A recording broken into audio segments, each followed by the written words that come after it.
Good morning, good afternoon, good evening. Shout out to everybody in the chat. Hope you're feeling good and doing well. We're going to be talking about some boxing today. The main topic of discussion, of course, is the Fabio Wardley Justis Huni fight, which is taking place this Saturday. A lot of people are saying that Huni is being underestimated, while others are saying that no, Fabio Wardley has got this, and Justis Huni has got no chin. And I'll show you why some people are saying Justis Huni's got no chin. Just to be clear, I'm not saying he necessarily doesn't have a chin. It's possible. But I want to say the evidence at the moment is suggestive, but not conclusive. We'll come on to that. But before in fact, let me tell you some of the other things we're going to talk about here. It is in the title. We're talking about the fact that Viddal Riley says that he is very much open to fighting Aloys Jr. next. Not only open, but he says that's his preferred next fight. Aloys Jr. is the apparently mandatory challenger for Viddal Riley's British Cruiserweight title anyway, but that hasn't been called by the British Boxing Board of Control yet. But Riley's calling it. He's saying, let's do it. I'm up for it. And of course, Aloys Jr., after his last performance against Jameson, he was saying that he'd like to fight Viddal Riley. So it seems like all systems go. Hopefully, neither promoter in Boxer, who represent Viddal Riley, or Queensbury, who represent Aloys Jr., decide to whisper in either man's ear and guide them in a different direction, because that's a fight I definitely want to see. We'll also talk about Teofimo Lopez and the fact that he has, not surprisingly, very predictably, apologized to Turki Aloy after his outburst on X. All right? And we'll talk about a few other things as well. So anyway, before we get into that, shout out to MT. Let's just do a little roll call here. Shout out to MT. Shout out to Blue Tiger, Taylor, Set, Richard, Seamus, Triple R, JR, Warts, Jelly Mold, Alex, Ortega, Myers. Yes. All right, so let's start off talking about Viddal Riley going up against Aloys Jr. if it happens. Both guys seem keen on it. Aloys Jr., I thought, performed well against David Jameson. Now, Jameson is no great shakes, but I saw improvements in Aloys Jr.'s fluidity, in his punch selection, and in his calmness in the ring. Because in some previous fights, he appeared to be a bit uptight, and that resulted in him being a little stiff, not getting his shots off as fast, etc., etc. At the end of the day, he's a very young man. I think he's only 22. He actually lost his pro debut, which was a bit of a shocker in the industry at the time.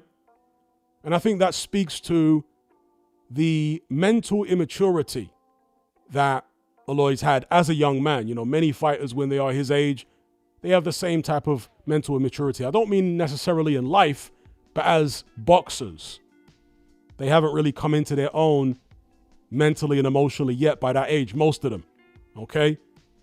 But what I saw in that Jameson fight was a young man in Aloys Jr. who's starting to come into his own. I'm not saying he's starting to peak, but he's starting to, as I say, become more relaxed in the ring, get his shots off more quickly, be more fluid. And because of the comfort levels he feels, he's opening up with different shots. We're seeing more punch variety and so on. With that being said, I think Viddal Riley, and I've said this before, Riley beat Chev Clark. I picked him to beat Clark. But I said that I think Viddal Riley is actually one of the more underrated British fighters right now, in my opinion. I'm not saying that he is the next coming of whoever, Alexander Usyk even. What I am saying is, to me, Riley looks destined to become a world champion. He might even pick up a couple of belts once Jai Opetaia moves up.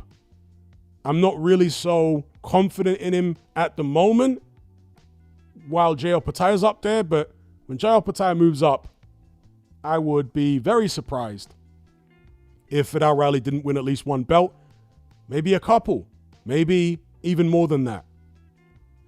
I think that Riley, while he hasn't excited fans in some of his fights, to me he's shown great athleticism, hand speed, footwork, fluidity, punch variety, ring IQ, so on and so forth. In fact, I said during the live stream of his fight with Chev Clark that his rhythm was somewhat reminiscent of Evander Holyfield. Again, don't misconstrue what I'm saying here. I'm not saying that he's as good as Evander Holyfield. I'm just saying that his rhythm was reminiscent of Holyfield. I said that during the live stream commentary on the fight. And I was impressed by the way he dealt with Chev Clark. And he was having to deal, well, both fighters were having to deal with a slippy canvas. And he made the most of it and did his thing. Totally outboxed Clark. I thought the scorecards were way too close. I think I only gave Clark 2 or 3 rounds in the fight. Everything else to Viddal Riley. So I think he's a bit of a sleeper in British boxing. And fans are underestimating him for whatever reason. He's flying under the radar. And it's interesting because Viddal Riley's got a very big social media following owing to the fact that he was training YouTubers. And so a lot of the British public might be more familiar with him as a trainer of YouTube boxers rather than a legitimate boxer in his own right. So perhaps that contributes to why some people don't really look at him as a serious talent. But what my eyes see is a serious talent. There you go. That's my take on it. And the way I see it right now, even though I think Aloys Jr. is showing signs of improvement, I would still pick Viddal Riley to beat him at this juncture if they fight next. I would expect Viddal Riley to outbox Aloys Jr. over the 12-round distance and get a decision. But what say you? Can have a look in the chat here.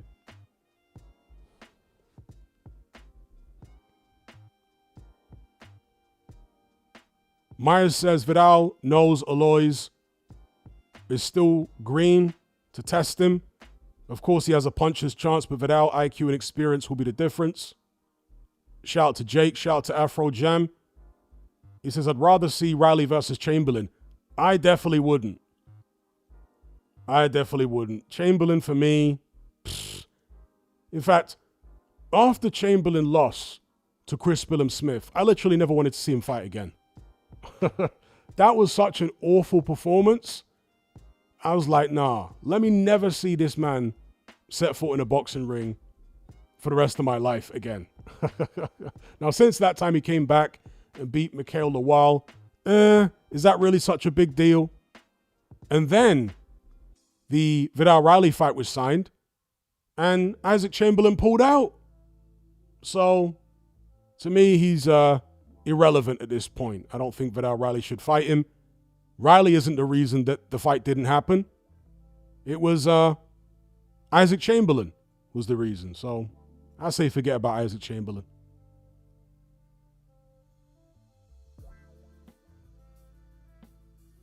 Taylor says, didn't Viddal beat Daniel Dubois in the amateurs twice?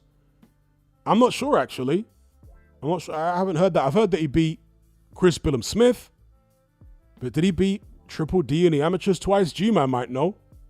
He keeps up on these kind of things better than I do. Myers says, that bread at Aloy's fought was tailor-made for him to look good. It won't happen next, but I'd like to see Viddal versus CBS. Yeah, the guy was tailor-made for him. I absolutely agree with you. Mike Jameson made it easy for Aloys Jr., but I've seen Aloys in several other fights against other opponents that were also tailor-made for him, and he didn't look that fluid. He didn't look this relaxed. He didn't look to have as much punch variety. He didn't even look as quick in fights I've seen him in before. So as I said previously, I think that the Jameson fight was indicative of him starting to relax more and be more comfortable in the ring. And that will produce better form, better performances. But I agree with you that I don't see him beating Viddal Riley at this stage. Yeah, big up Jimmy, bless up. Shout out to Chainsaw. Ayed says Chamberlain doesn't deserve another chance. I agree. Jay Silver says Sean Porter had a weird take about Itama. He said he fights like Lennox Lewis. Yeah, I saw that. Afro Jam says, I hear that. There is needle in the fight. They genuinely don't like each other. Joe Jackson says, how do you see CBS versus Badou Jack going? That's a good fight, actually. Matt says, what do you think about the state of this Huni card? We'll come on to that. Shout out to Matt. Shout out to Joel Jackson, Jay Silver, Mark Hatch, Ayed, Chainsaw. Sean Porter's take on Itama. Americans have got this weird thing where they feel the need to only compare British fighters to other British fighters, even though there are so many different styles among British fighters. Do you know what I mean? You could never call David Hayes' style a typical British style. But I can guarantee you'll find some American boxer or pundit at one point who said David Hayes has got a European style. I mean, they used to say that Lennox Lewis had a European style. Lennox Lewis did not have a typical European style back in the 1990s at all. But because he was British, a lot of Americans have got this weird thing where they can't see anything other than a British fighter who's upright and he fights just like other British fighters. It's weird, okay? And I think Sean Porter's suffering from that a little bit. Not that he's saying Itama's really upright and stiff, but like I say, he can't compare him. He's got a mental block where he cannot seem to compare Itama to anybody but another British fighter in Lennox Lewis. A more accurate comparison would be to compare Moses Itama to... God, I forgot. I've drawn a blank now. God, what's his name? Excuse me. Roberto Camarel. Itama and Camarel are very similar stylistically.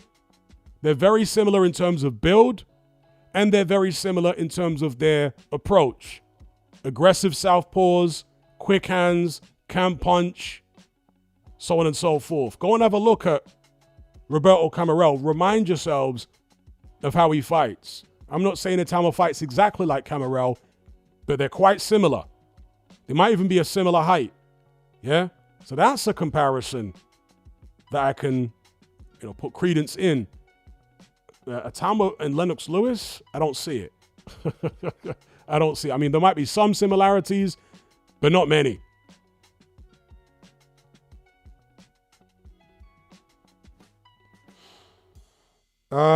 As far as CBS versus Badou Jack, that's a really good fight. It's a really good fight. That one, I think that one will go right down to the wire. That might even be a split decision if that fight were to ever happen. That's a real close fight. I might favor Badou Jack if it happens in Saudi. It's probably the smart thing to do, right?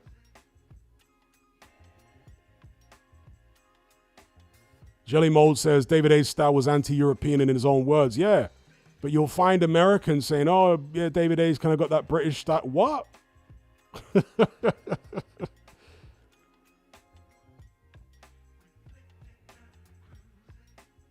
Daps, yeah, Daps can see it. He says, very true, Hatman. Both creep in with lead hand high, fainting low. Indeed. Itama and Camarel, very similar styles. Very similar styles. And since Camarel didn't turn pro, disappointingly and inexplicably, perhaps Atama's the closest thing we'll get to seeing how Camarel would have done in the pros. Obviously, Camarel was far more accomplished as an amateur than Atama ever was. But as I say, it's a stylistic comparison, not an achievement comparison. All right?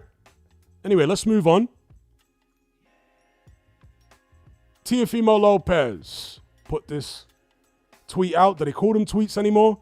Ever since they changed the name from Twitter to X, I don't even know what to call the post. I guess just call them posts, right? So Teofimo Lopez put this post out on X. It says here, to His Excellency Turki Al-Sheikh, I take full responsibility for my inappropriate words on the X app. I publicly apologize to HE. I will conduct myself with greater respect, humility, and professionalism. Sending love and light to all. Thank you. Hashtag boxing, hashtag make boxing great again. It's very similar to what we saw from Shakur Stevenson, because he had a few digs at Turki Al-Sheikh and in very short order issued an apology. I think it was within a day or two. So yeah, same from Teofimo Lopez here. Will it be enough to salvage the Devin Haney fight? I hope it is. That's a fight that I want to see. That's a fight that needs to happen for the generation. These guys, Teofimo Lopez, Devin Haney, Ryan Garcia, they're all around the same age. They're all fighting in the same division. They're supposed to be fighting each other. But so far, we haven't really seen the kind of round robin between these guys that we would have hoped for. And you could even throw Shakur Stevenson and Tank Davis in the mix as well. I know they're the division below, but there's no reason why they shouldn't get involved. There's only one weight division up. Tank ain't going to do it, obviously, because, well, you guys know what he's like. Shakur Stevenson, on the other hand, may well get involved if he gets past his next bout. We shall see. But what do you guys make of this? Teofimo Lopez apologizing to Turki Al-Sheikh. Do you think the Devin Haney fight can be salvaged?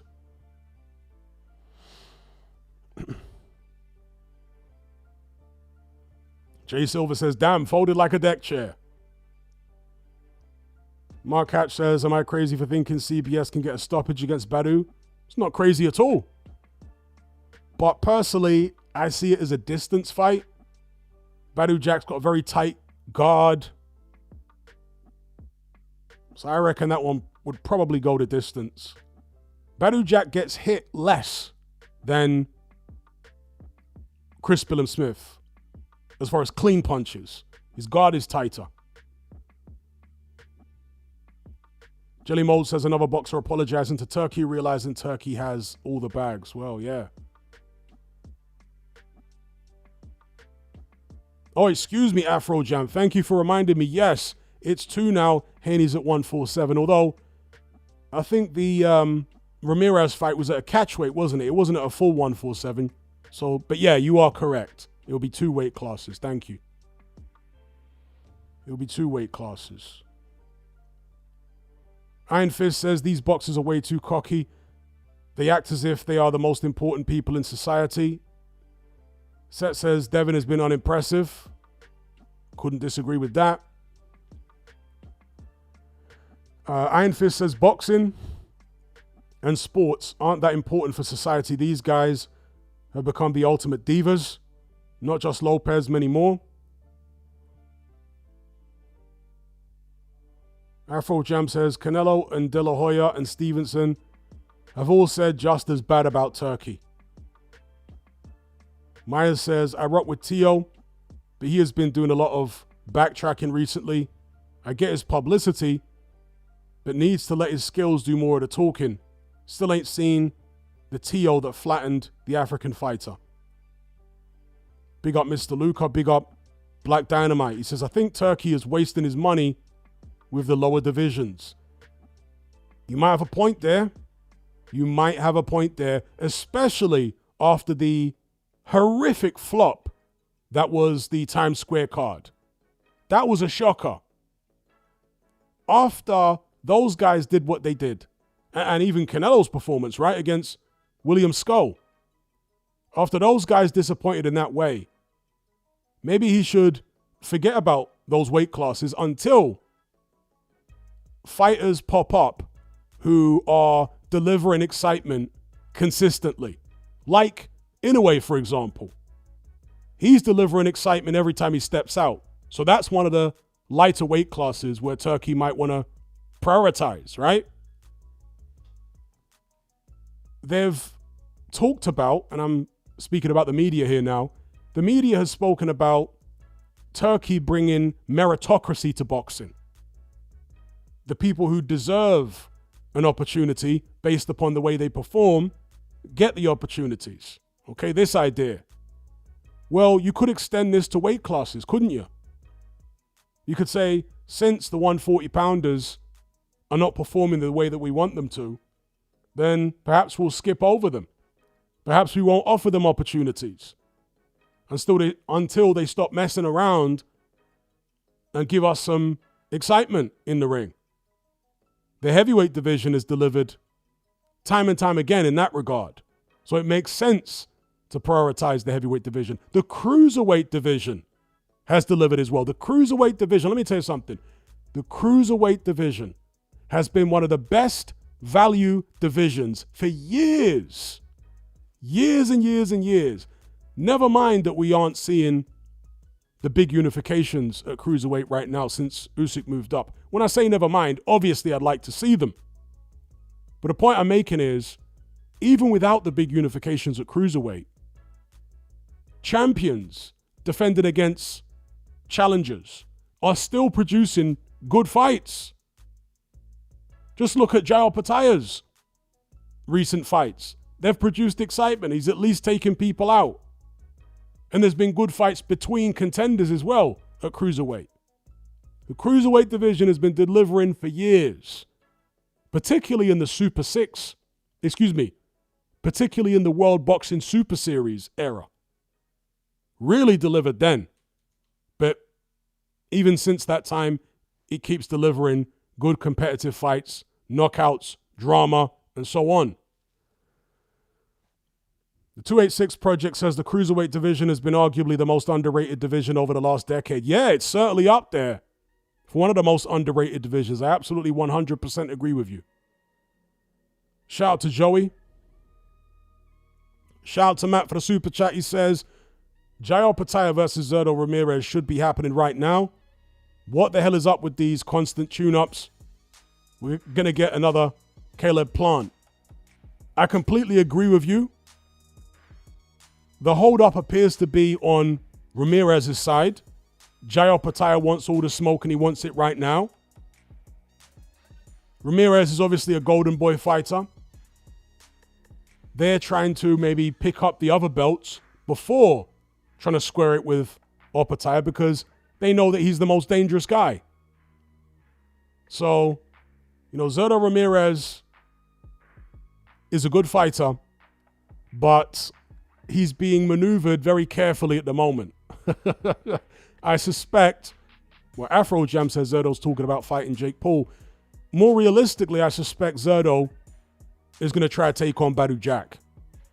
And if he can pick up Badou Jack's belt, then we might see the Jael Pataya fight after that. In fact, I need to remind myself who the other champion is at cruiserweight.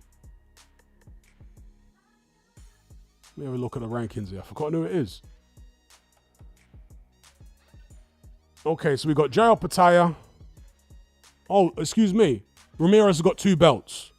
I forgot he had 2 belts. Okay, so there's just 3 champions. Opataya, Ramirez, and Jack. So yeah, Ramirez, I suspect, will try to unify with Badou Jack.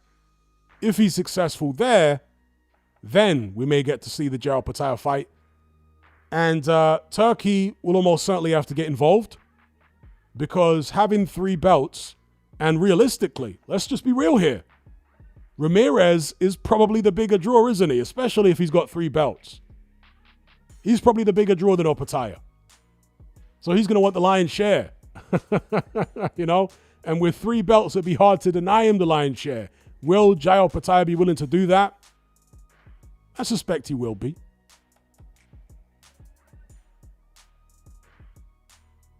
I suspect he will be. So we'll wait and see what happens with that situation. But it is frustrating that we haven't seen a unification yet. But in the meantime, the champions are still getting it in. I mean, Jai Opetaya's fight against, I've forgotten his name as well, against David Naika. That was a hell of a slugfest for 4 rounds. Was that not entertaining? Do you know what I mean? So even though people are complaining that Opetaya isn't fighting the highest level opposition, I mean, he did fight Myris Breedis again, yeah? But in between the Myris Breedises of the world, he is demolishing people. And that's what you want to see. You want to see a champion go in there and get B-level fighters out of there, or even C-level fighters. And Opetaya is delivering on that front. It's like when Mike Tyson was heavyweight champion. Not to say Jai Opetaya is in the same league as Mike Tyson, but just giving you a comparison. When Mike Tyson was heavyweight champion during the 80s, it wasn't the strongest division in history, folks. It was a relatively weak heavyweight division. That's not to say there weren't any talented fighters, because there were some, quite a few actually, but most of them were coming to the end by the time Mike Tyson came along, and several of them had serious substance abuse problems. People like Pinklon Thomas, for example. Tyrell Biggs, another one. Tony Tucker, etc., etc. So it wasn't the strongest division, but Mike Tyson did what you would expect an all-time great fighter to do against the opposition he had in front of him. He destroyed him up until he got to Buster Douglas. That was his 10th defense.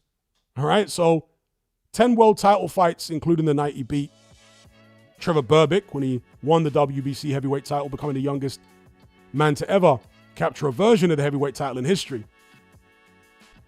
So, he dealt with his opposition the way you would expect him to, the way you would want him to, in an exciting way, you know? And that's what Jai Opetaia is doing at Cruiserweight at the moment. He's been, let's be real, frozen out by the other champions. Chris Billum-Smith wasn't in a rush to fight him. Zerto Ramirez isn't in a rush to fight him. But in the meantime, yeah, he's giving us some thrills, particularly that David Naika fight. And again, this speaks to the nature of the cruiserweight division, whereby it takes 2 to tango. And these guys, at least in the case of Naika, are turning up to give it a go. So shout out to Naika.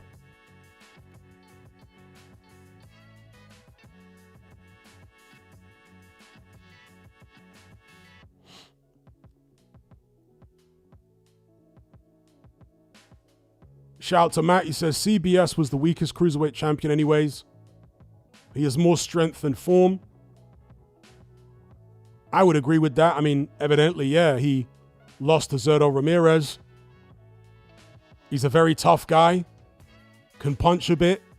Got a bag of heart. And he's physically fit. In fact, somebody said something about Chris Billum-Smith. I think it was on a live stream. It made me chuckle.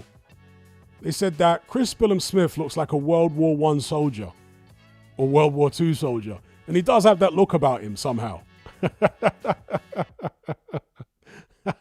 You feel as if you've seen Chris Billum-Smith in a World War I photo somewhere. Do you know what I mean? A World War II photo. Or maybe you've seen someone who looks like him in a World War movie. You know, he just got that look. He's got those like slightly gaunt face and the cheekbones, and even his haircut looks like someone from one of the world wars.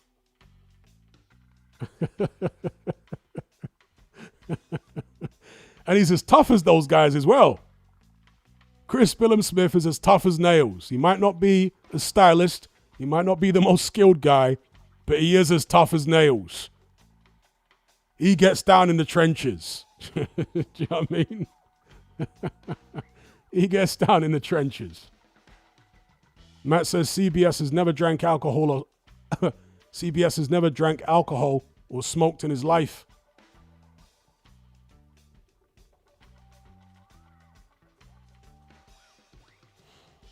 Let me see here.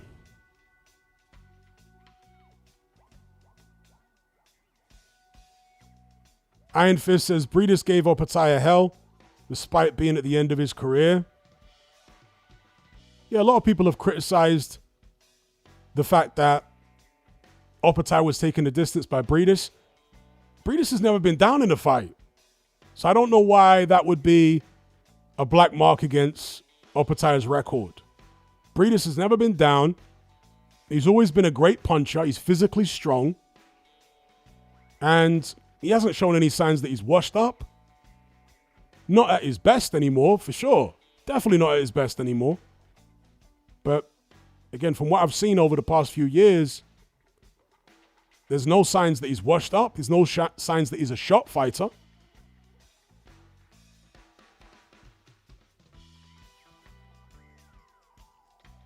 Exactly, Matt. Yes, Breedis gave Usyk hell too.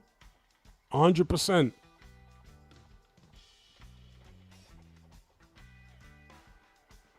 So anyway, let's move on to the main topic of discussion here for this stream. This weekend's fight between Fabio Wardley and Justis Huni. Fight week. How's this one going to go? Now, I've seen mixed opinions. A lot of people are saying that they think this fight is easier than Jarrell Miller. And I'm in that camp. I thought that Jarrell Miller was going to beat Fabio Wardley. But other people think the exact opposite. They think that Miller would have been the easier fight and that Huni may well beat Fabio Wardley. Now, I'm not saying that Huni can't or won't beat Wardley, but I think it's closer than the Miller fight would have been. I think Miller, with his pressure, with his style, would have forced Fabio Wardley to work, pushed him back into the corners. We all know Fabio Wardley's a very tough man. But in the Fraser Clark fight, for example, he didn't show the greatest gas tank in the world, did he?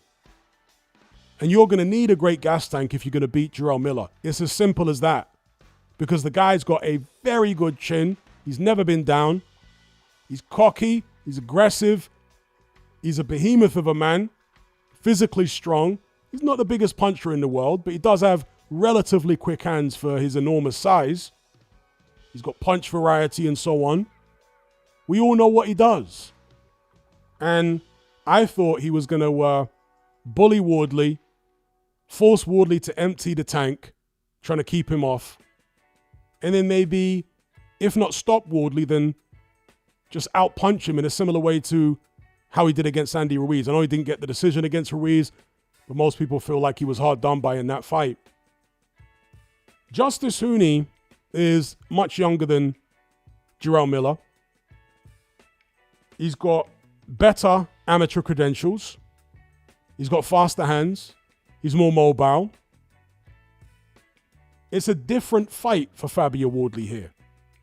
It's not him up against the guy who's going to be looking to be on his chest all night and bully him. It's him up against the guy who is a very polished boxer. Fabio Wardley's come up against several fighters in the past who were a lot more polished than him technically. And he obviously managed to prevail. But none of them were as quick, I want to say, as well as being as accomplished as a Justis Huni. So, is this a step too far for Fabio Wardley? Will this be the fight where his lack of amateur background finally catches up with him? Some people think it will be. Others think it won't be because they claim that Justis Huni has a punch resistance problem. And they're basing it on two things. First of all, if you guys watch this clip on screen here, I've got a GIF. You know I like GIFs. This is the moment against Kevin Lorena where Justis Huni was hit with a big left hand. And as you can see, his legs did a silly dance. He was in all sorts of trouble. So they're basing it partly on this. Now, obviously, Kevin Lerena did something similar to Daniel Dubois. Dubois wasn't as wobbly as this when he went down against Lerena. He had a slight wobble, and then he took a knee. Huni appeared to be far more hurt by Lerena than Daniel Dubois was, at least to my eyes. I mean, you guys, tell me what you think. You can see the clip on screen. So this is partly what they base this idea that Huni's got a glass jaw on. And the second thing is this sparring footage right here. That's Huni in the black. Gets clipped with a big left hook, and down he goes. The way Huni's feet are skipping around there looks like a Laurel and Hardy black and white silent film. You guys know what I'm talking about? It's like one of those Laurel and Hardy films on those black and white projectors. They're doing like some funny stuff with their legs. Shout out to Moro's man. He says CBS looks like he's from one of the world wars. Yeah, he does, bro. You know it's true.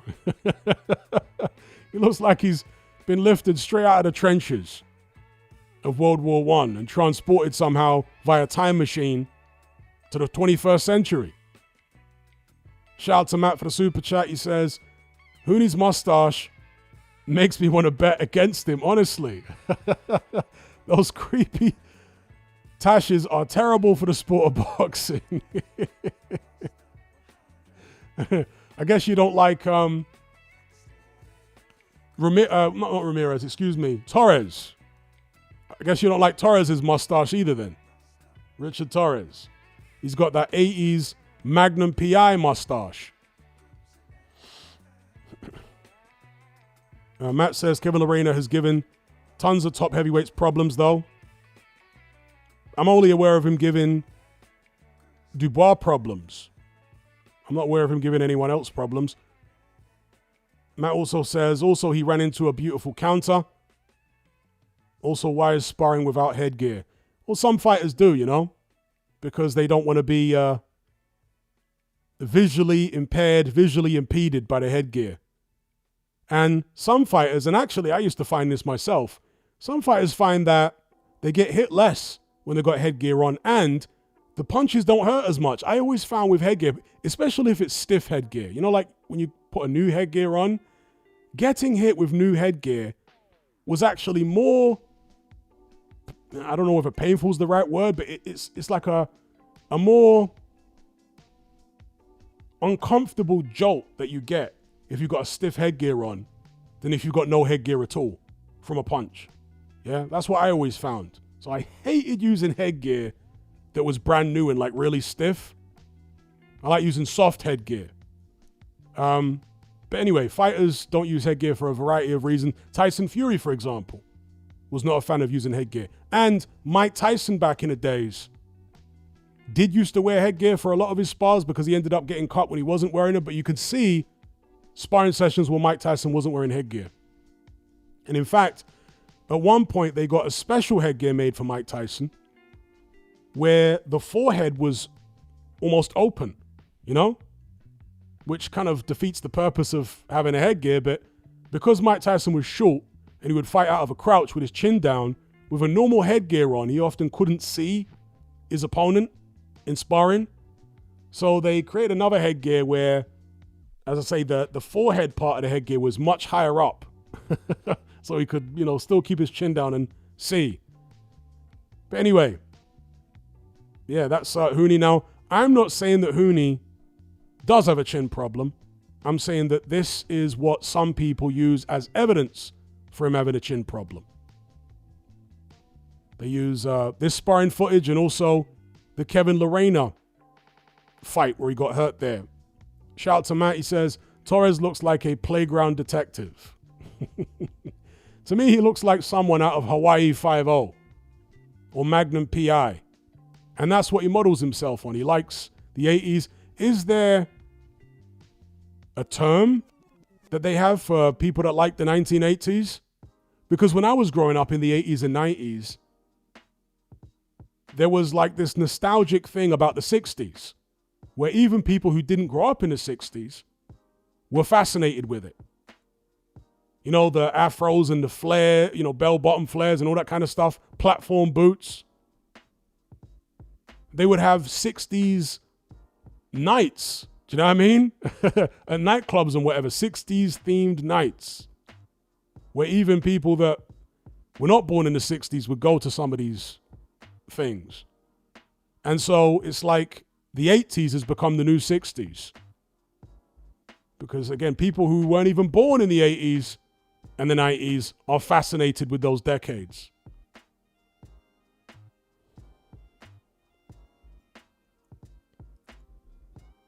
Matt says, honestly, these heavyweights need to do more neck training. A lot of the absorption to a shot comes from that 20-inch neck Tyson had. Well, I don't think you can really do much if you don't have a good chin. I don't think neck training is going to help you much.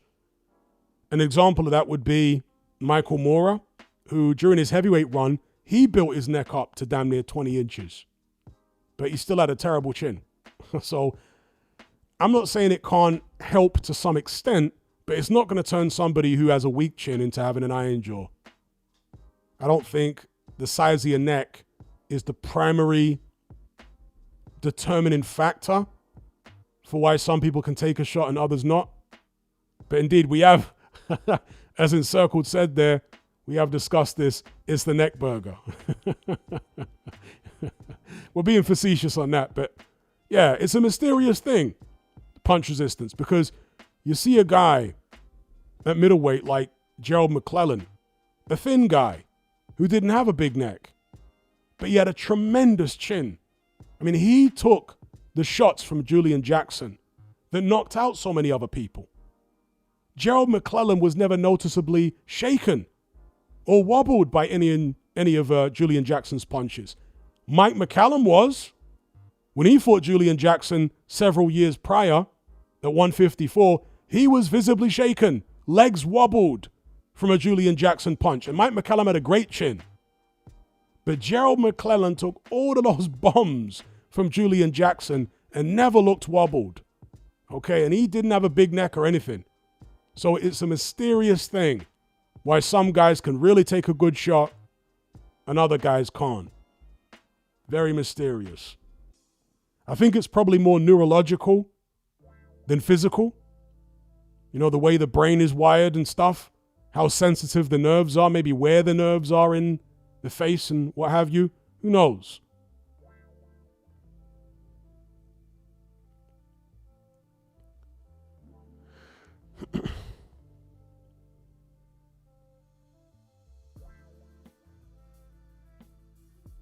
Bexy says, much better times in the 80s and 90s, normal people weren't attacked as much.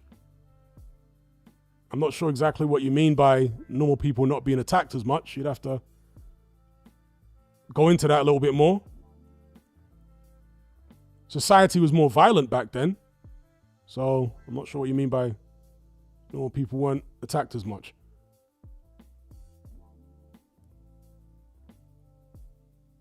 Malik says, and G-Man fought Jackson twice. He did, although in the second fight, it was over before it started, so he never really took any punches.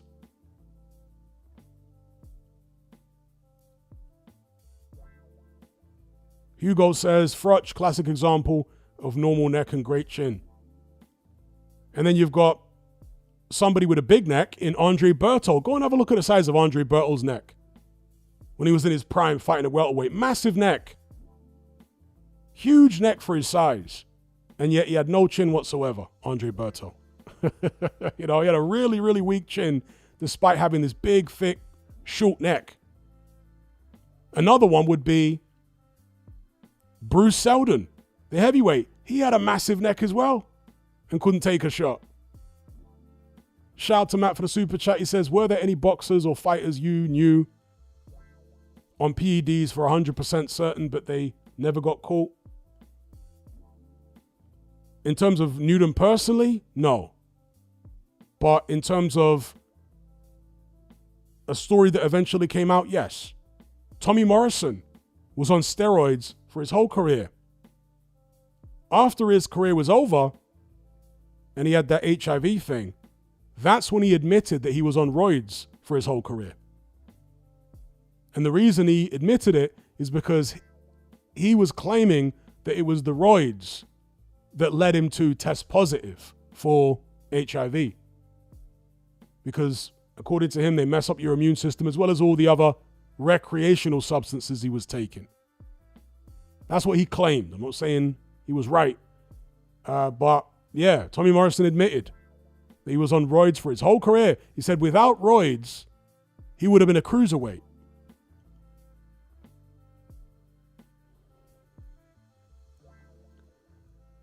Muro's man says Bruce Seldon was jacked. No power or chin though. Optical illusion. Indeed. Indeed.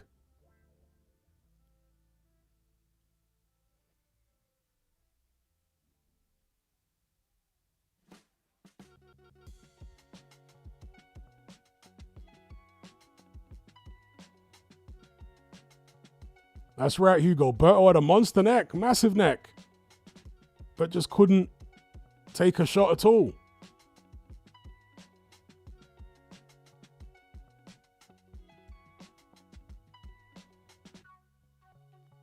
Shout out to Matt, he says, I always had questions about Richard Riakporhe because his body is so genetically perfect, it's sus. I don't have any reason to suspect him as of yet. I more look at a person's performance rather than his physique. Physique comes into it to some extent, but performance is, like a huge jump in performance or a huge change in physique in a short space of time or relatively short space of time, for me, are the alarm bells, right? But Richard Riakporhe is of Nigerian descent, and you'll find many Nigerians walking around the streets of Lagos, young guys with physiques like that, and they've never touched a steroid in their life. So Nigerians, West Africans, a lot of them are very big like that and muscular and ripped and all that business. I'm not saying all of them, but a lot of them are like that.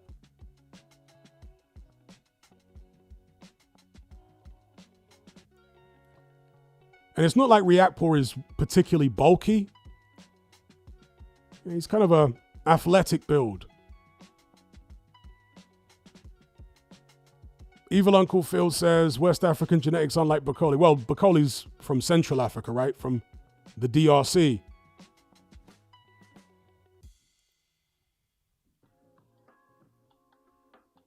Matt says, that and Jamel Charlo when he just suddenly started KOing people late in his career. Yeah, I'm more suspicious of a sudden improvement in punching power and stamina and even punch resistance. When I see those things, even more so when it's late in somebody's career, when they're in their 30s, that's when I start asking questions, An example of that would be Juan Manuel Marquez when he fought Pacquiao for the 4th time. I mean, when did you ever see Marquez looking, big and muscular and whatnot with traps and pecs and all this stuff? He wasn't like that in the first 3 Pacquiao fights. But somehow he turns up for the 4th fight looking like a linebacker. And he's got acne all over his body, and he refused VADA testing for that fight. Do you know what I mean? And the guy was pushing 40. How are you going to turn up pushing 40? You've never been muscular your whole career. All of a sudden, you're like a linebacker, acne all over your body, and you've got this mega punching power where you knock Pacquiao out with one punch. Yeah, that was suspect as hell from Marquez in that fight. And of course, he refused to give Pacquiao a 5th fight after that. Of course, the excuse was, well, he was robbed in the first 3 fights. Okay. But you could also speculate that perhaps Pacquiao would have insisted on checks and balances and VADA and all that in a 5th Marquez fight. Who knows? But I found it very, very suspicious the way Marquez turned up for that fight.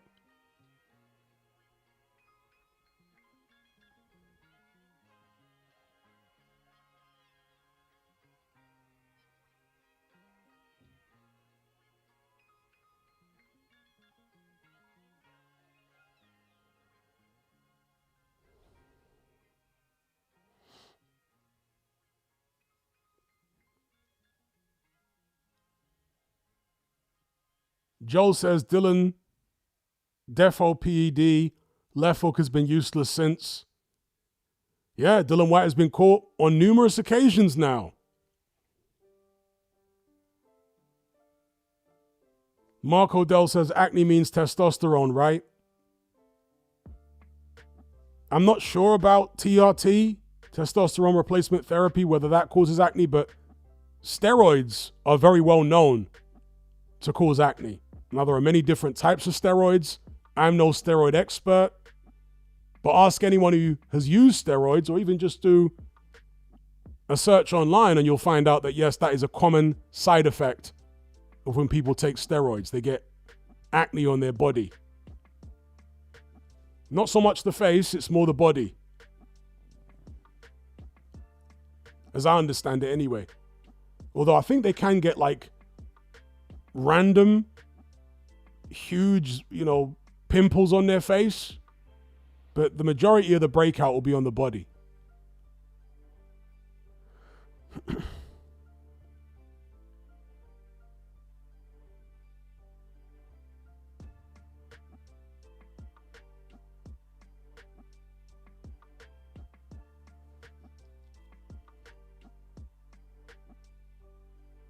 Yeah, and interestingly enough, I saw a video, was it a documentary? I'm not sure how to describe it, but I had no idea about this because I've never been interested in roids or anything like that. The only time I've ever been around people who, to my knowledge, were on roids was when I was a bouncer. But other than when I was a bouncer, I've never really spoken to people about whether they're taking roids or anything like that.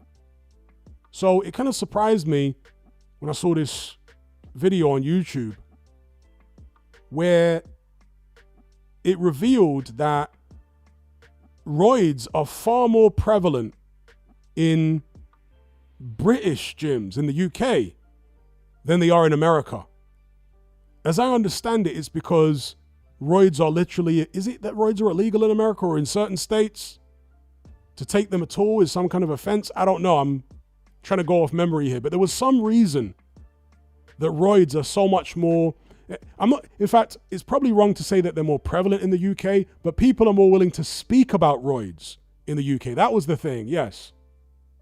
So when they went into American gyms, nobody in the American gyms wanted to admit they were on roids. They wouldn't speak about it openly. But in the UK, it's like all of these guys in the gym, I'm not talking about boxing gym here, I'm talking about a fitness gym, weights gyms. All of these guys were happy to talk on camera about how they're on roids. Again, I can't remember exactly the reason for that, why they stay hush about it in American gyms, at least when they're on camera. But in British gyms, they're happy to talk about it openly. And yeah, I never realized how common and how prevalent roids are in UK fitness. Obviously, I knew there were people in there taking them, but based upon what I saw in this documentary, it's like an incredibly common thing for people in UK fitness gyms and stuff like that to be on roids.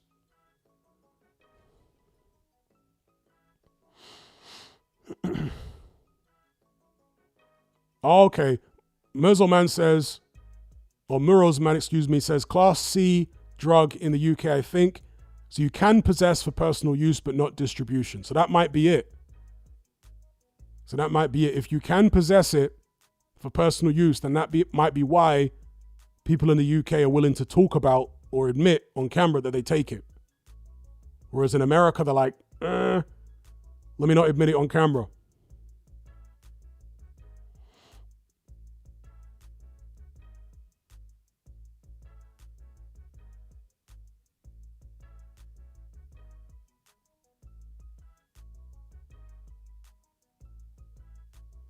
Brandon says, who's on screen? That's Jael Pattaya getting dropped in sparring on screen. Jael Pattaya in the black. Let's switch up the visuals again.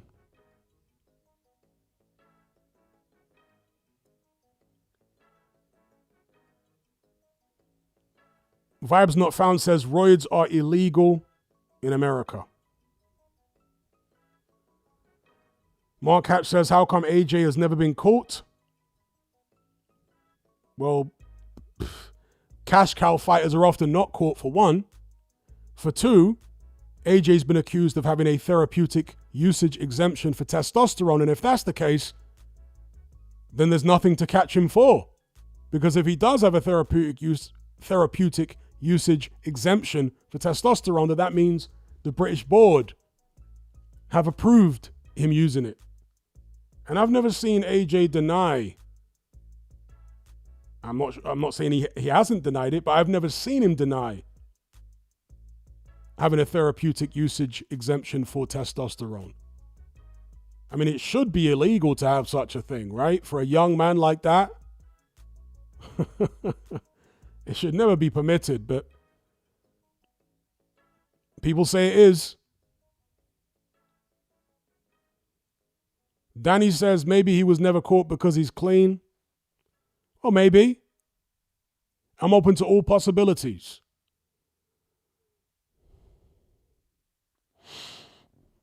Copezilla says because AJ's on Dr. Meds, he's fine. Yeah, that's what Dylan White accused him of, right? Publicly. And again, if it wasn't true that AJ had this therapeutic usage exemption, then he should have sued Dylan White for defamation, you know? If somebody makes a very serious accusation like that about you, who is one of your, rivals, and they're a public figure just like you need to take it legal. Do you know what I mean? Manny Pacquiao did that with Floyd Mayweather. He took it legal. So if what Dylan White said several times publicly about AJ was not true, AJ should have sued him over that or threatened legal. And look, it might be possible that he did that behind the scenes.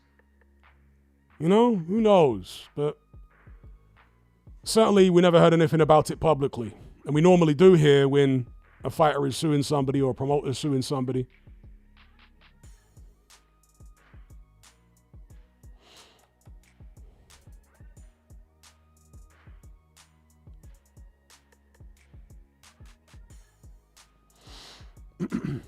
President Brush says, if it came out AJ was on prescribed TRT this whole time, would this change your view on his career? Well, you would have to figure that he wouldn't be as good without it, right? So he would have to some extent. But at the same time, you would then have to ask how many of his opponents were on stuff.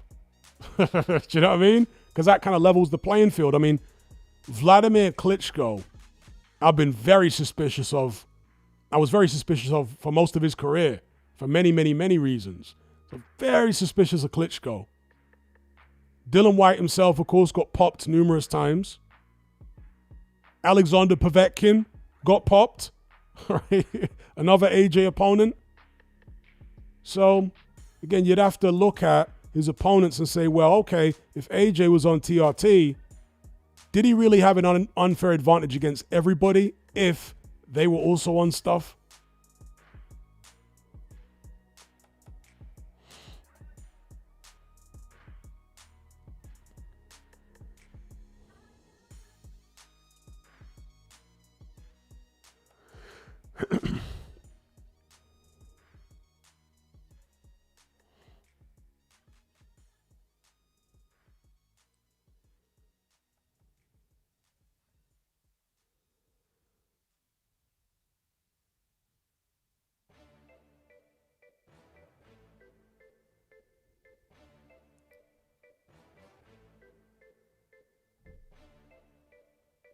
Mark Odell says, why would AJ actually need testosterone? Well, for an unfair advantage, right? For an unfair advantage. I guess you're saying, why would the British board approve it? Well, one possibility is corruption. Another possibility is AJ found a way to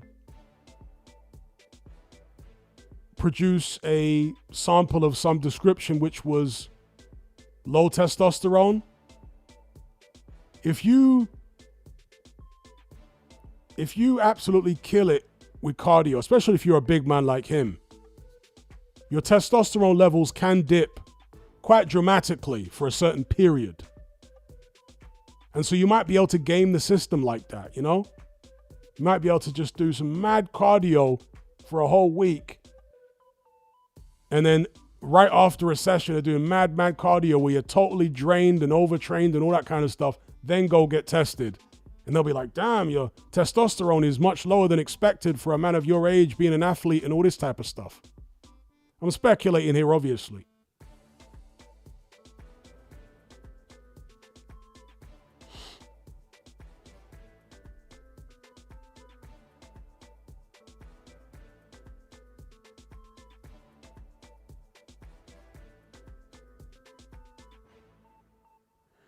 Ayed says, apparently TKO, who owns UFC, is making loads of cuts in WWE. Fans aren't happy. Cuts like what? Which wrestlers are going?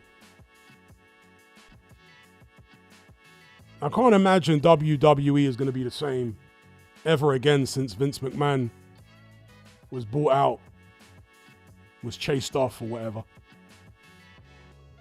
Because Vince McMahon, regardless of what you think about him as a human being, he was a genius when it came to that wrestling stuff.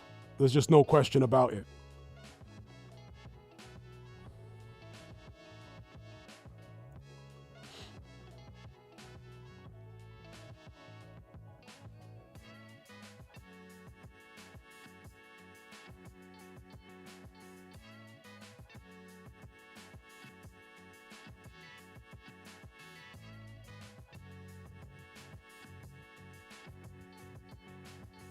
Yeah, the last time wrestling was really good was the 90s, the Attitude Era. Since then, it's been very hit and miss, and mostly miss.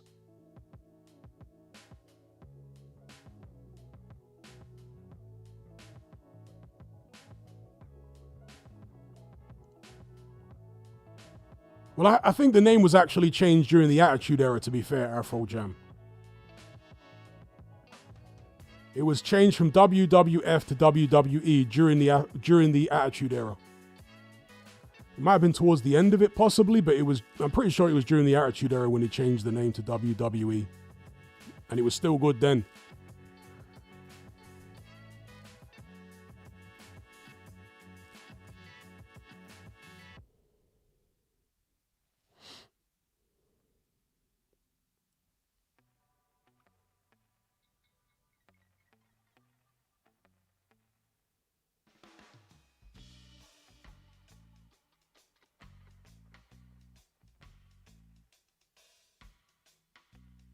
So it changed in 2002. Yeah, that would have been right at the tail end of the Attitude Era.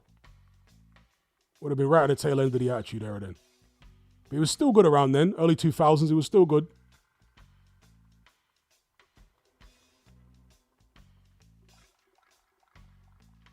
Because the Attitude Era was really what? Maybe started around 95, somewhere around there.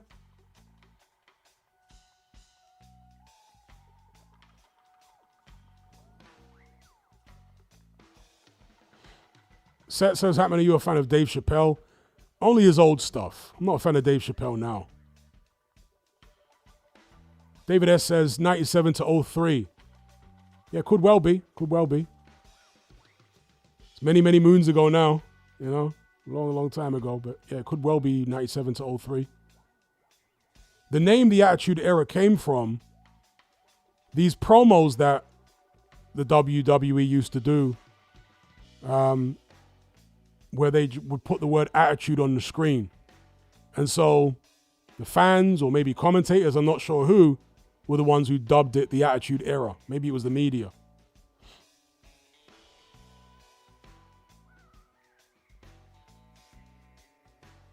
Damn it, Encircled is getting precise here. He's saying it was from November 9th, 97 to May 6th, 2002. Damn, that's a precise definition.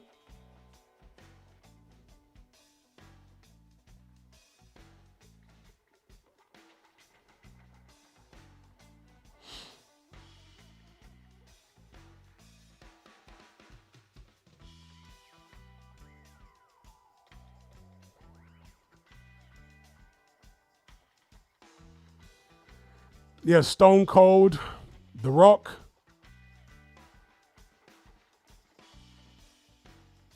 D-Generation X, Shawn Michaels, Triple H, Mankind, aka Mick Foley.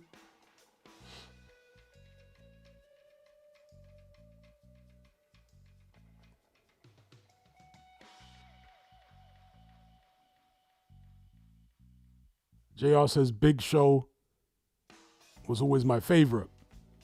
Undertaker, of course.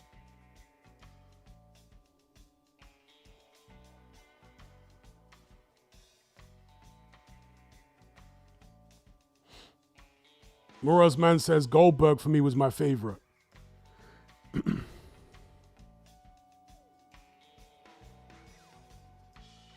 Yeah, DX were funny. I liked the Generation X. I liked Mike Tyson's cameo in WWE with the Generation X, but obviously he was a double agent for Stone Cold Steve Austin.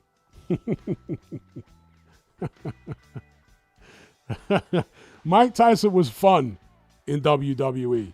He was definitely fun.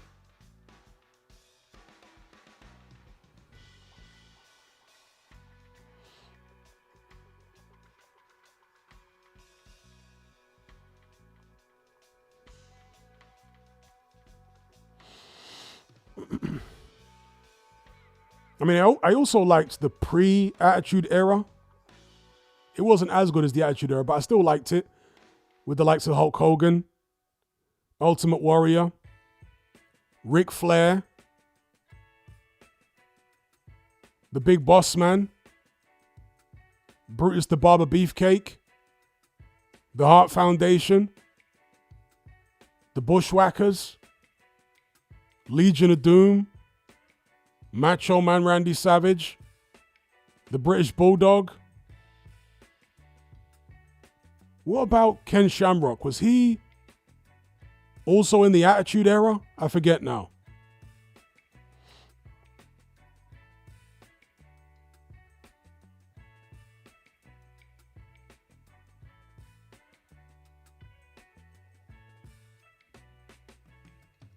Oliede says, Hatman, does Atama beat AJ? I think so, yeah. I reckon he would beat AJ right now. And Vince McMahon himself was one of the best wrestling heels of all time. Vince McMahon was a fantastic heel.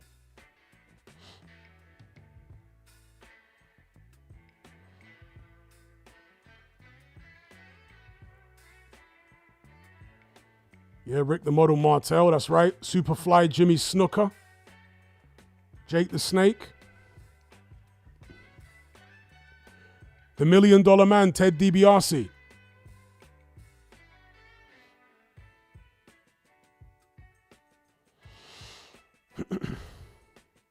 Yeah, Rashiki. The Natural Disasters.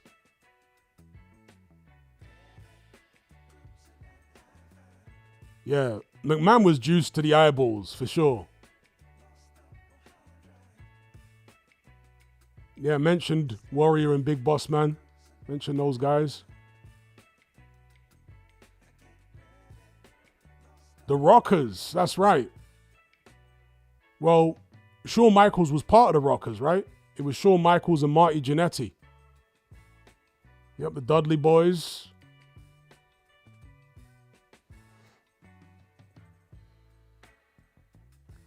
Iron Mike says, juicing in your 50s is wild.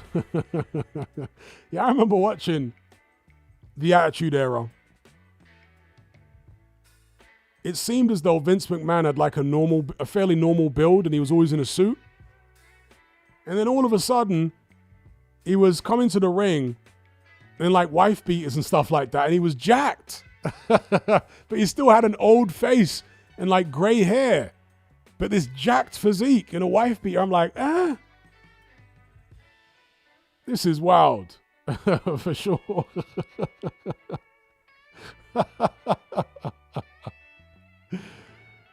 With the Vince McMahon walk. You know the walk that he does? When he would come down the ramp with that crazy walk. Yeah, Vince was wham.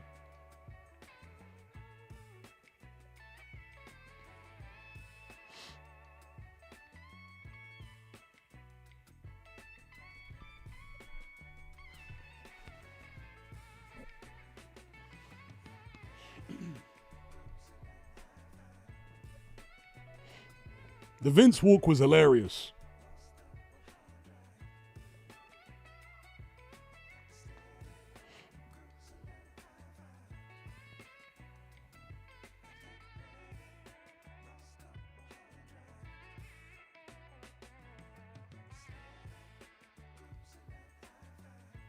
Trolls are bad. I guess he's talking about AJ versus Itama. He's saying, what if AJ lands though? Well, it's heavyweight boxing, isn't it? What if anyone lands? My suspicion would be that Itama would land before AJ. Itama's a young guy. He's got young guy reflexes. He's got young guy energy. The last time AJ was in front of somebody with young guy reflexes and energy, it was Daniel Dubois. And he got weighed in real quick. Tucked in. Good night, Vienna.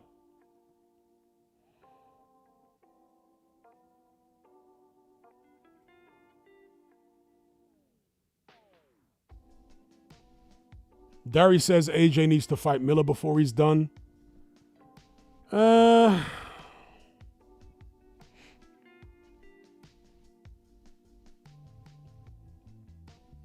don't particularly mind whether he fights Miller or not, to be fair. I think Miller's got a lot more left in him than AJ does. If it was AJ who was closer to his prime, I would be more keen on that fight, but the AJ we saw last time out, terrible.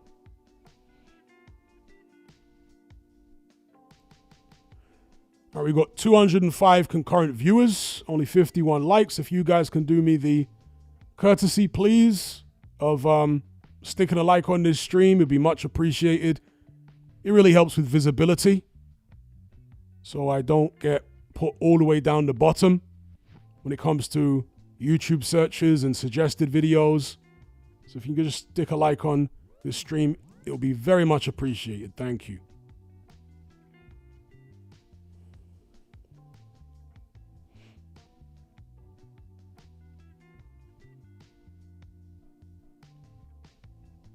Shout out to Mateo for the super chat. He says, why would Teo disrespect the man cutting the checks? It's the $1 million question. Why would he do that? Now, Turki Al-Sheikh in the past, when there was that situation with Canelo, came across as though he was being kind of pushy, to say the least, with Canelo, right? He started shaming Canelo for not fighting Benavidez, so on and so forth. And fighters are generally very egotistical, so they're not going to want to be spoken to like that. They're not going to want to be pressured and pushed. And on top of that, a lot of fighters are divas. They expect to be treated like royalty when they're not actually royalty. So maybe it's something behind the scenes with the interactions between Turki and some of these fighters, you know?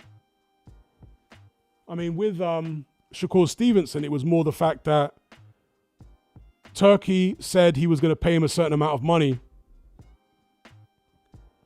but then backtracked on that amount because the fight wasn't going to happen in Saudi anymore, but rather in the United States. And that's what drew Stevenson to take to social media and start having a go at Turki, because he was basically saying he didn't keep his word.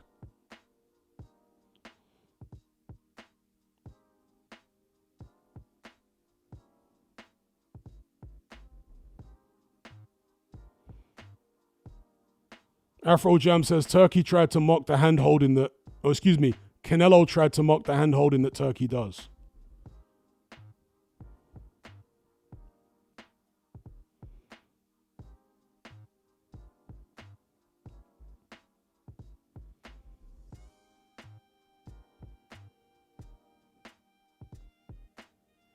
Mighty Meatball says maybe Teo was having a dig at Turkey because he is worried about being matched tough over several fights. Deflect to avoid fights. That's very possible. Yes. That's very possible. Because Turkey, the Saudi government, they're paying out enormous purses. And with the exception of maybe Canelo, with the William Skull fight, they don't want to pay you enormous purses for knockover jobs. Ideally, they want to match you tough, especially if it's a multi-fight deal. They want to put some hard fights in there. And you can't blame them. In fact, as fans, that's what we want. In the United States, because the population is so big, and because the pay-per-views are so expensive, despite a lot of these fighters not doing great numbers, because of those factors, they can still command large purses. See, this is not possible in the UK. It's not possible in the UK for a fighter to do the numbers that Teo does and be making the amount of money that he makes. No. Because the pay-per-views are cheaper and the population is smaller. So in the UK, you really need to do big, big numbers to make that kind of money. And some fighters do, of course. Some fighters make more money than Teo. But the point I want to make, and the reason I mention all this, is that what you have in America is this situation where even in a niche sport, which is what boxing is in the United States, it's a niche sport, or niche, as Americans call it. They call it niche, not niche. But even in a niche sport like boxing, you can fight nondescript opponents and still make millions per fight. Tank Davis being Exhibit A. Nondescript opponent after nondescript opponent, but he's still making millions upon millions. You know?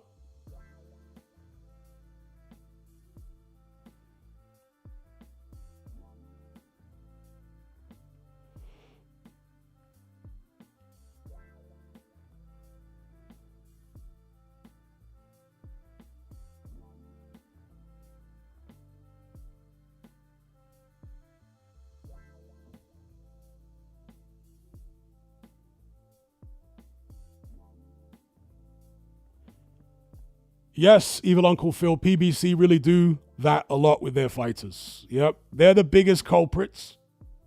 But I want to say Teo's been doing that to some extent as well with Top Rank.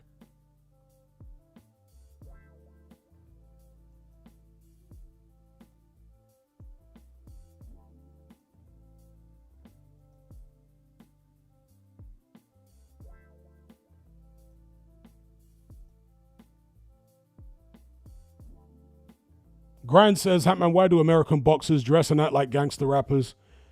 Yeah, it's interesting, isn't it? Because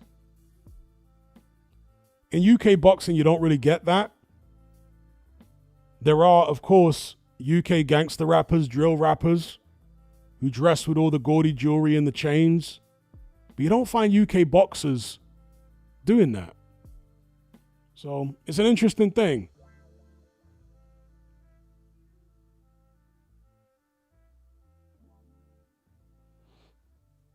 I think that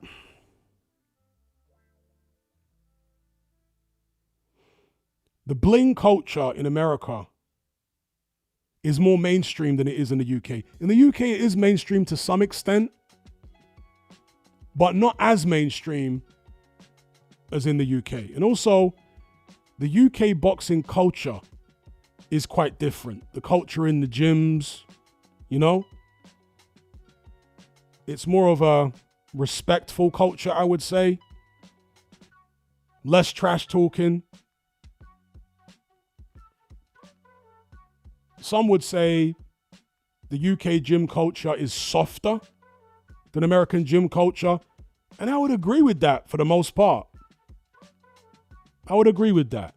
In American gyms, you get loads of trash talking in the gym. in the locker room, and in the ring, sparring. It's kind of like a merciless culture in American gyms. You know, in UK gyms, there's a lot of polite sparring that goes on. There's tough sparring too, don't get it twisted. But there's also a lot of polite sparring that goes on. Oh, this guy doesn't have much experience. Let me take it easy on him. In American gyms, yeah, there might be some guys who'll take it easy on you if they know you're not very experienced, but there are plenty of guys who won't hold back at all. I knew an amateur, light middleweight, who went over to Vegas. I think he might have only had 20 amateur fights at the time he was like 18. Maybe 20 or 30 fights. And he went over to America, to the Mayweather gym to spar.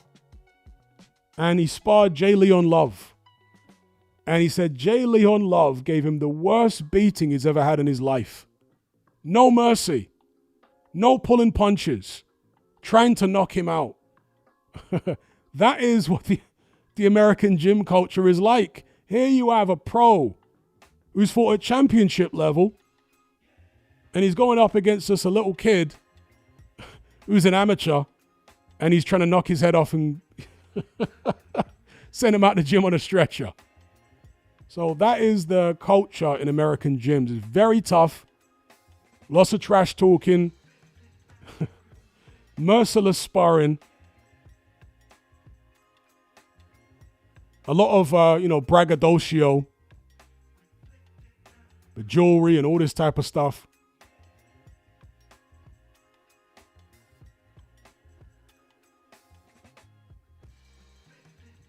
Kayvon Green says, yup, in America it's kill or be killed. I remember getting knocked out at 17 by a pro with several fights. Yup. That's how it is in American gyms. Now, there are some UK gyms that are like that.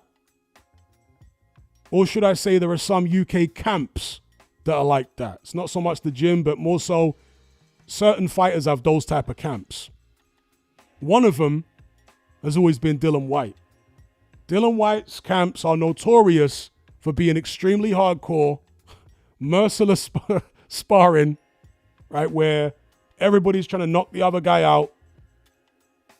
And that's probably why, well, I'm sure that's partly why Dylan White is so damaged now. I'm sure that's why Alan Babbage was over before he'd even started. Not that he was ever going to be a great fighter, but his punch resistance just went downhill so quick because he'd been in all those gym wars with Dylan White and all the other guys who were part of that stuff. You know?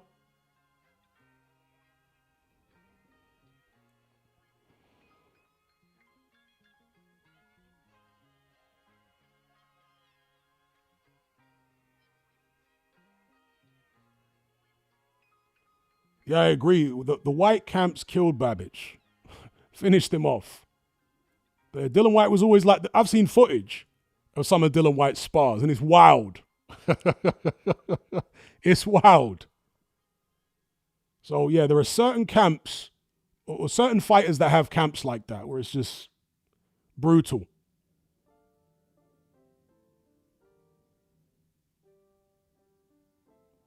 Kayvon says, the worst thing is now everyone has phones. Like when I was a kid, what happened in the gym stayed in the gym.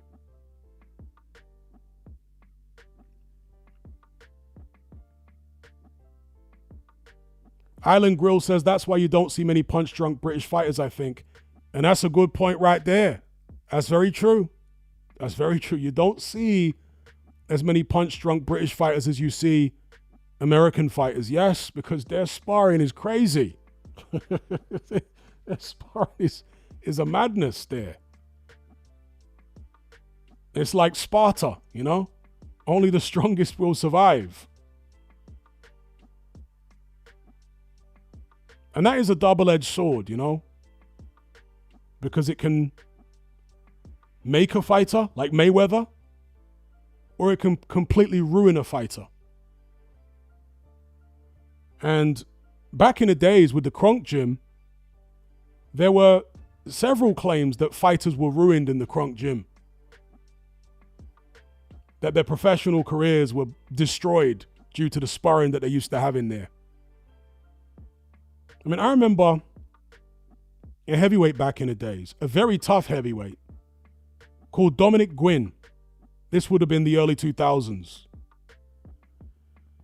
And Dominic Gwynn turned professional. I think he had like 200 amateur fights. And I remember, watching him at the time and making videos about him at the time, saying that for a guy who just turned pro, Dominic Gwynn looks like he's jaded. He had this jaded veteran look about him from early on in his pro career.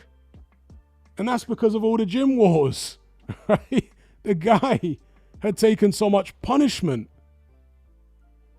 in sparring and also in all the amateur fights he had, that he had all sorts of miles on the clock when he was just turning pro. And I think that his pro career was actually ruined by all the damage he'd taken before he'd even turned pro.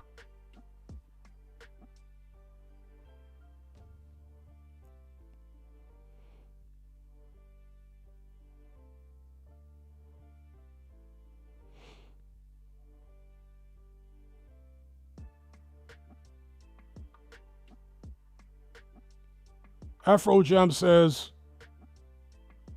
no way Teo types are doing rough house sparring every week. Well, he's a diva, right? So I wouldn't imagine he would be. But I'm sure there's still plenty of gyms where they do it, I mean, shout out to Henry, Boxing on the Edge. He trains fighters at Gleason's gym. He's got a couple of great channels. One of them's called Boxing on the Edge. The other one's called Boxing on the Edge Tutorials. And he's got lots of footage there where he's, training at Gleason's, training people at Gleason's. And he said he was in the gym once when Jarrell Miller was sparring. And he said Jarrell Miller literally beat the snot out of this guy. He said it was the most merciless thing he's ever seen at Gleason's gym. Was Miller beat this guy literally half to death. He didn't hold back when the guy was hurt or anything. It was Sparta. And he said he was kind of like shocked by how brutal and how ruthless it was in there, when he saw that particular spar with Jarrell Miller.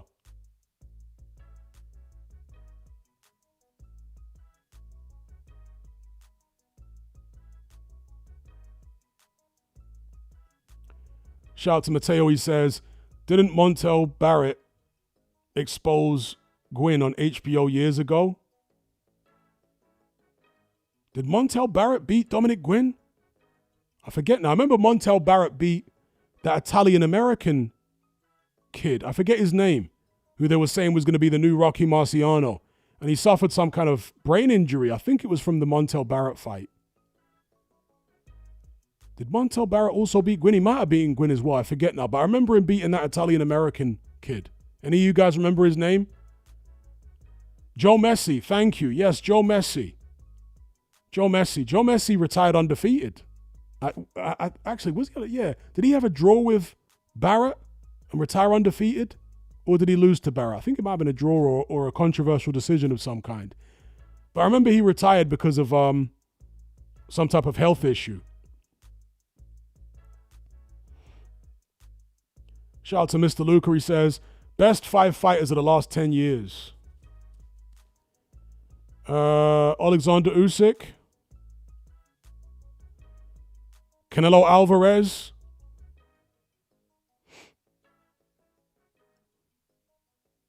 Terence Crawford. Inoue.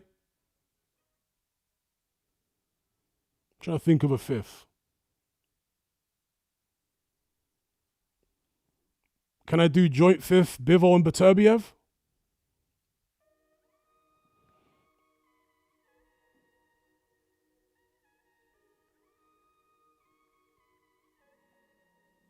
Mark Hatch, you can't be serious.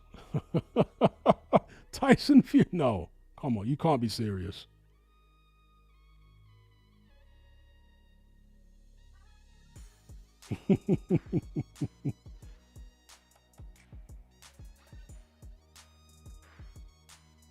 But yeah, Dominic Gwynn, Joe Messi, all those guys came about in the early 2000s. It was kind of a strange era. The early 2000s, you know? Because it was in the wake of the last of the great American heavyweights retiring, or at least fading away into obscurity, because Holyfield was still around and he still fought on, but he was no longer a factor. But after Lennox Lewis retired, obviously he was British, but Mike Tyson faded away, Holyfield faded away, Riddick Bowe faded away, and then we had this new crop of American heavyweights who just weren't very good. The likes of Joe Messi, Dominic Gwynn, who, again, promising amateur career, but seemed to have just been damaged in sparring and in the amateur ranks. You also had Calvin Brock. You guys remember him? He was actually a bank teller. He had a day job working in a bank while he was boxing. You also had Eddie Chambers.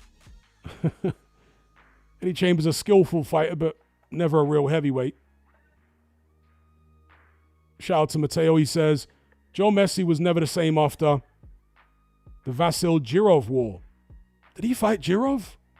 I must have forgotten that. In fact, let me look up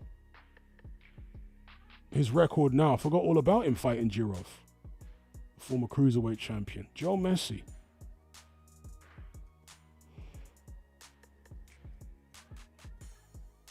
It vaguely rings a bell, though. Fighting Jirov. Yeah, he never lost as a pro. 36-0, 29 KOs, at least not officially. But I seem to remember the Monty Barrett fight was somewhat controversial. I think he dropped Barrett in that fight, didn't he? So his last fight was in 2007. Okay, so he came back because I remember he wasn't able to box for some kind of health reasons for a while. I swear they said there was some type of issue with his brain. Last fight in 2000. No, so it would have been around that time, yeah. So they found something up with his brain and they had to retire. 2007.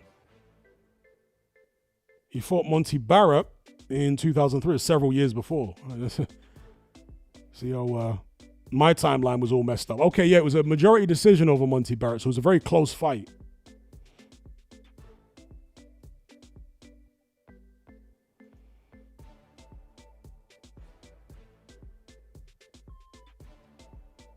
Afro Jam says, Eddie Chambers was tough. Eddie Chambers was very skilled. He obviously got knocked out one punch by Vladimir. I remember he cried in the locker room after that. And a lot of guys do, you know, well, I say a lot of guys. I've seen several fighters over the years do that. When they get knocked out cold, it scrambles them to such an extent that they just burst out crying. It can be quite shocking when you see it. Eddie Chambers was crying, like really crying, in the locker room after the fight when he got knocked out cold by Vlad. Another example would be when, well, I'm not talking about crying yourself to sleep. I'm talking about crying in front of the cameras. Literally immediately after being knocked out.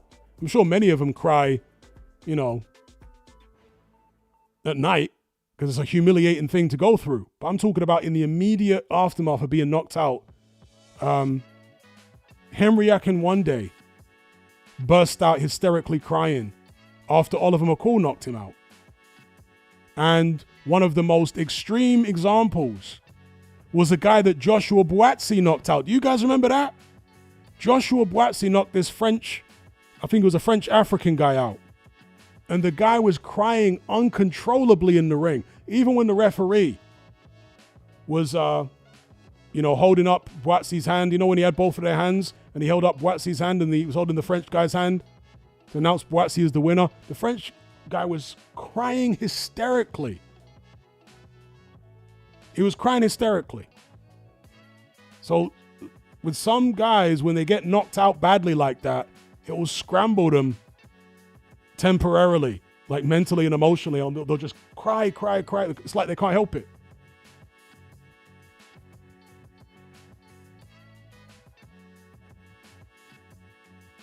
That's right. See, Mark Sterling remembers. Boatsy had to tell the trainer to look after him. Yeah. That was the most extreme reaction I think I've seen to, a fighter being knocked out cold. I think he was pretty much knocked out cold in the Boatsy. He was knocked out badly anyway by Boatsy. And he was hysterical in the ring. Lil Jacob says Oliver McCall cried against Lennox Lewis. Yeah, but that was because he was a crackhead. That was crackhead crying. And McCall used to cry on the way to the ring as a way of trying to psych himself up emotionally. But in that Lewis rematch, he was crying because he was having like some kind of mental breakdown because he was he had a serious crack cocaine problem. Very serious. And it went on for years and years and years with Oliver McCall. Is he over it now? I would hope so, but it went on for, I want to say, decades of his career, McCall. It's a madness. A lot of those guys, those heavyweights in particular from the 80s, and even lower weight classes, they were on powder, rocks, and even skag. It was a wild time. A wild time. Afro Jam says Mike Tyson himself used to cry as an amateur. That's right. And that's actually where Oliver McCall got it from. In fact, Mike Tyson used to cry before some of his early pro fights too. That's where Oliver McCall got it from. He would cry before fights to psych himself up. He'd get himself into like a charged emotional state. And when you're not a very skillful fighter, like Oliver McCall, Mike Tyson was very skillful. Oliver McCall, not so much. And psyching yourself up a bit might help, you know? Shout out to Mateo. He says, Messi head injury was caused by Jirov. Oh, okay. It was Jirov who did it. And yet somehow they allowed him to fight on several fights beyond that, right? He fought from, because I don't know, I remembered it like he suffered the injury, the brain injury, and then his career was ended immediately, but apparently not. So the Jirov fight was in 2004. He was out for 2 years, but was allowed to come back in 2000. In fact, I vaguely remember that they cleared him then, didn't they, in 2006? Yeah, I vaguely remember reading that. That it seemed like his career was over, but he was out for a couple years, and then somehow they got and there was controversy. I remember there was controversy about him being allowed to fight again. Yeah, it's coming back to me now. There was controversy at the time about him being allowed to fight again. But that only lasted to 2007. And then he never fought again after that. Joe Messi, a.k.a. Baby Joe.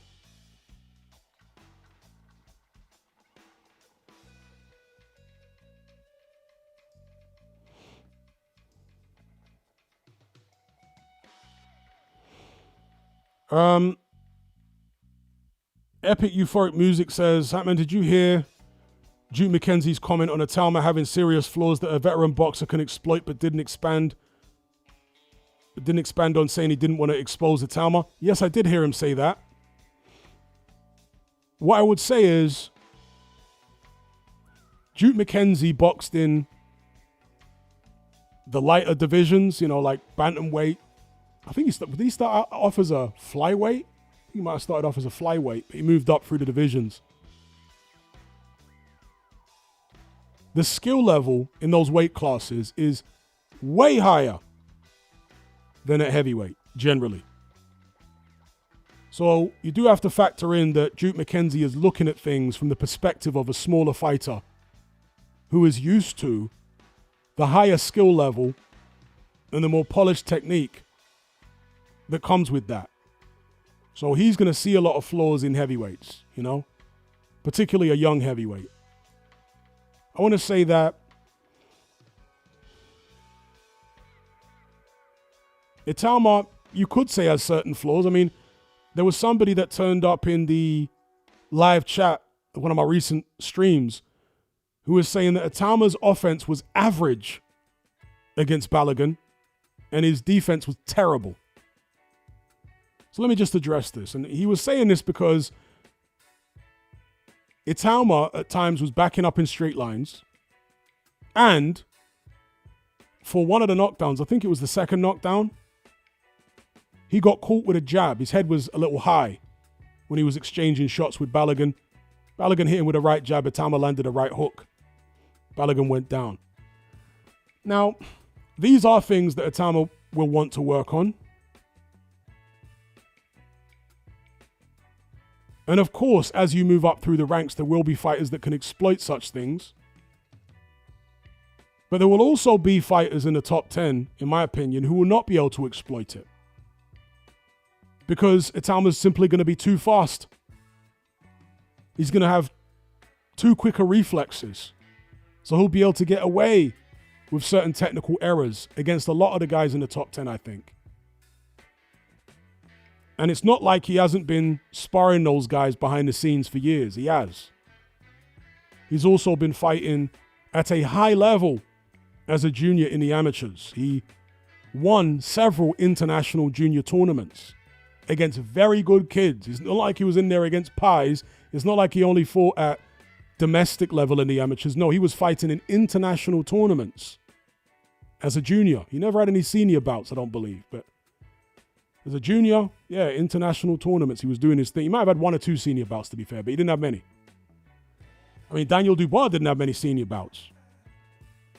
So, as far as Italma moving back in straight lines, a lot of people get it twisted with this thing. They act like you're never allowed to move back in straight lines in boxing. Well, in boxing, as is the case with something like music, for example, rules apply to the majority of people. As in, if you don't stick to these rules, you're going to have serious problems. But there are other fighters who don't stick to the rules, or at least don't stick to all of them, and they have fantastic success. People like Roy Jones Jr. To a lesser degree, someone like a Prince Nassim. An even better example, Muhammad Ali. See, truly special fighters can break rules and still be tremendously successful.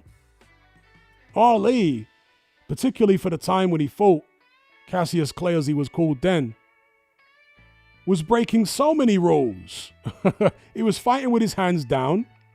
He was leaning back from punches with his chin in the air. For most other heavyweights, that's suicidal. But he had the reflexes and the athleticism and so on to pull it off, even against great fighters like Sonny Liston. So, look, I'm not saying Italma is Muhammad Ali. Far too early to be saying anything like that. But I do think he is a precocious talent. And I should just finish my thought on moving back in straight lines. You can move back in straight lines in boxing. It is okay to do so, depending on the circumstances and depending on where you are in the ring, depending on how quick your opponent is, how long their arms are, etc. Okay? How close you are to the ropes. You don't want to be too close to the ropes and be moving back in a straight line, because at some point you're going to have to stop, and that's when your opponent's going to catch you. Just like AJ against Daniel Dubois. He moved back in a straight line with his chin in the air up against the ropes. You don't want to do that. But if you're in the middle of the ring, or if your opponent's back is to the ropes and you've got your feet under you and your balance is good and you've got quick enough feet and you've assessed the situation on the fly. See, a fighter with a high ring IQ will almost immediately be able to tell what he can get away with and what he can't get away with against a particular opponent. He'll sense it immediately just from the guy's reflexes and speed and the way his feet are moving. He'll be able to sense very, very early on what he can get away with and what he can't. And it's not good to get in bad habits, but at the same time, if Atama didn't move back in a straight line against Balogun, he wouldn't have landed the knockout shot. I mean, I'm sure he would have knocked him out anyway, but I'm saying that particular shot where Balogun comes flying at him, throwing hands, Itama moves back in a straight line. He doesn't move off to the side because then he's lost the angle for his hook. He moves back in a straight line a couple steps, which causes Balogun to overreach. Balogun was off balance, if you notice. Balogun, however you want to pronounce it. Yeah, we'll call it Balogun. Balogun was off balance.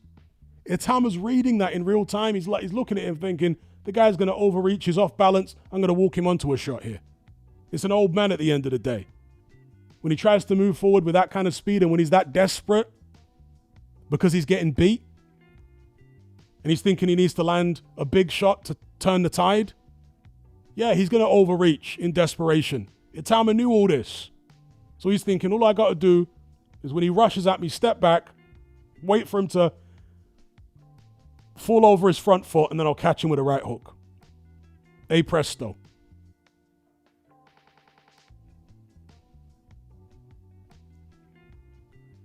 Indeed, Mateo. Hiro Protagonist says, people take general rule and act like it's a universal law. Exactly that.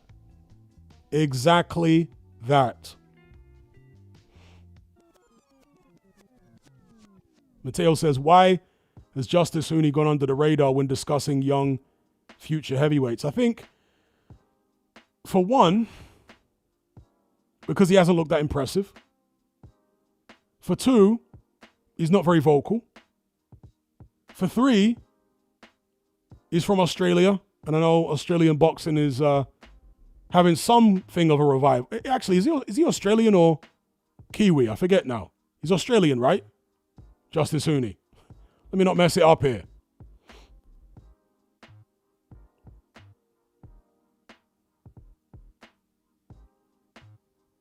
He's Aussie. Okay, yeah. So, yeah, there are several factors why Huni's kind of gone under the radar. Where he's based, the fact he hasn't looked that impressive, the fact that he isn't vocal, and the fact that he hasn't fought anyone of note yet, you know? Huni might be better off doing what Joseph Parker did and basing himself in the UK. Well, I guess he's starting off now, isn't he? Trying to do that maybe with this Fabio Wardley fight. If he beats Wardley, he needs to continue fighting in the UK. Because, as with American fight fans, to be fair, British fight fans will quickly adopt foreign fighters. They've got no problem doing that.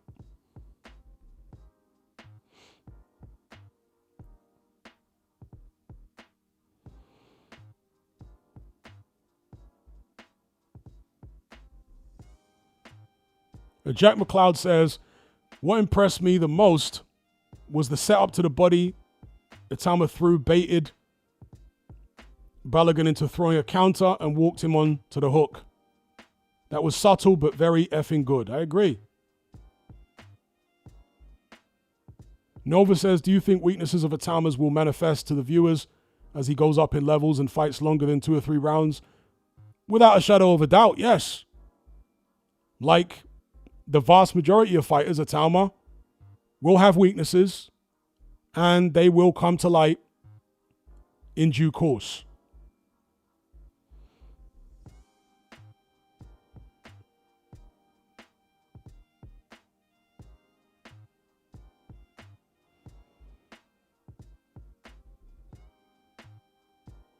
Francesca says people actually thought Fisher could beat Itama. Yeah, the Essex crew did. Yeah, bless them. They didn't know what they were looking at. But as some other people have said, I don't think Johnny Fisher was ever that popular outside of Essex, you know? Very popular in Essex, but I reckon that the rest of Britain kind of looked at Johnny Fisher in bemusement, almost, you know what I mean? I don't think there were that many Johnny Fisher fans from Liverpool or Newcastle or Manchester. Maybe I'm wrong, but that's the impression I got. It just feels like it was a little Essex loving type scenario, you know? I think a lot of the rest of the country kind of cringed at all the bosh and the dad stuff with the Chinese, and they were like, what is this?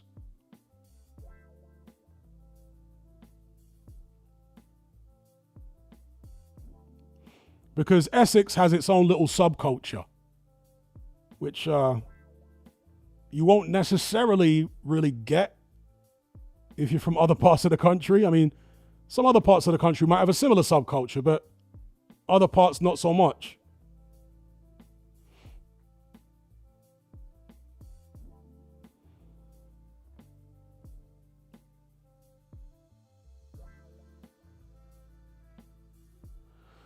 You know, generally, people up north are quite disparaging of people from the south. You know, they refer to people from the south as southern fairies and all this type of stuff. A lot of it is just banter, obviously, but there are certain things that people up north genuinely don't like about southerners. They find southerners to be more pretentious, which I think is true. I think southerners are more pretentious than northerners. Northerners are more like down to earth generally.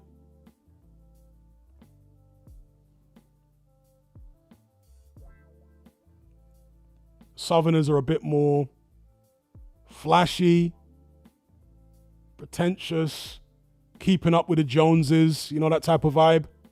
Particularly in places like Essex. That's full of the keeping up with the Joneses crowd.